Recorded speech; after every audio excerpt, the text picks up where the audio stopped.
Shahardan 2 kilometr uzoqlikda, ya'ni Mirzo Ulug'bek tumanidan 2 kilometr uzoqlikda zo'r kottejlarimiz chiqyapti. 9 ta kottej. Mana shu ko'rib turgan dalani orqa tomonida golf maydon quriladi. Ya'ni bu yerdagi uylar, domlar hech qanaqa joylar qurilmaydi. Juda ham zo'r kottejlar sifat bilan qurilgan. Havosi juda ham toza, hamma kommunikatsiyasi bor, kanalizatsiya, svet, suv, gaz, hammasi yangi o'tkazilgan. Birinchi ko'radigan kottejimiz 2-3 sotuvga yer maydoniga ega. Sifat bilan qurilgan, o'zingizdan baho beringlar, ko'rib. Darvozaxonamizda bemalol bitta mashina sig'adi. Ikkita chetda zeleniy zona. Xo'p, hammasini devorlari alohida qurilgan. Bitta devor qilinmagan hech qaysi. Xo'p, bu yerga kirib kelganimizda katta hol bo'ladi. Remontiga qaraydi. Juda zo'r chiqqan remonti. Polностью отличительdan chiqqan. Bu yerda televizor zona iladigan joyi. Xo'p, to'rda 2 tabaqali eshik.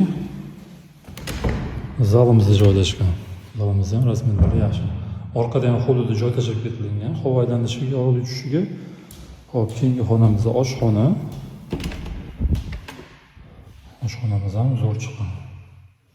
Kattagina rasmiy bemalol stolovoy ishlatsa ham bo'ladi. Xo'p, bu yerda mana orqada joyi bor. Mana shu kottejimizdan orqa tomon faqat qiya qilingan, qolganlar hammasi tekis, rovniy chiqqan.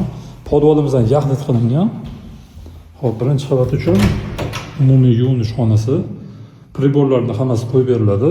Yonida spalnyamiz joylashgan, gostivoy spalnya. Remontlarga sifatiga bitta ahamiyat beraylik. Ikkinchi qavat ko'tarilamiz. Ikkinchi qavat ko'tarilib oldi. Chiroyli katta lyustralar qo'yilgan. Chap qo'ldan boshlaymiz. Tepada ham kattagina hol bor. Juda ham akkuratli, chiroyli chiqqan. Izriladigan zonalari, peregorодkalar hammasi qo'yib beriladi, решетkalari. Xo'p, ikkinchi qavatdagi birinchi spalnyamiz. Kattadan yotoqxonasi. O'zining ichida sanusilar ham bor. Kattagina qilingan. Dushovoy kabinali.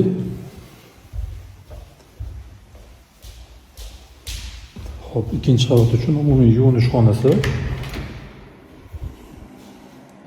Вообще katta. Jakuzilar o'rnatilgan. Xo'p, to'g'rida bitta xonamiz, ya'ni детский spalnya. Yonginasida yana bitta spalnya. Uyimizda jami 5 ta xona bor, 2 ta hol. Hop, endi podol qismiga tushamiz. Hop, mana podolga ham tushib oldi. Tepaga chiroyli lyustralar ilib qo'yilgan, ko'rayotganingizdek. Yaxlit qilingan podol. Oynalari ham bor, havo aylanishlari hisobga olingan. Aytganimdek, uyimizda полностью sifat bilan qurilgan. Mana bu yerda mana kotelniy xonamiz joylashgan. Kotelniyimiz ham kattagina. Hop, prachniy joyi qaraydi. Kotellar ham hammasi alohida qilingan, radiatorga alohida, teplый polga alohida, issiq suvga alohida. Hammasi granitniy qilingan aytganimdek. Bu uyimiz Dormonda joylashgan. Narxi $300,000 dan boshlanadi. Sotuv oshgan sari narxi ham oshib ketaveradi. Lokatsiyasi juda ham zo'r, havosi toza joy. Dormondan yuqorida yurgan tanishligi tez jo'natib qo'ydi bu videoni. Hammaga rahmat, sog' bo'linglar.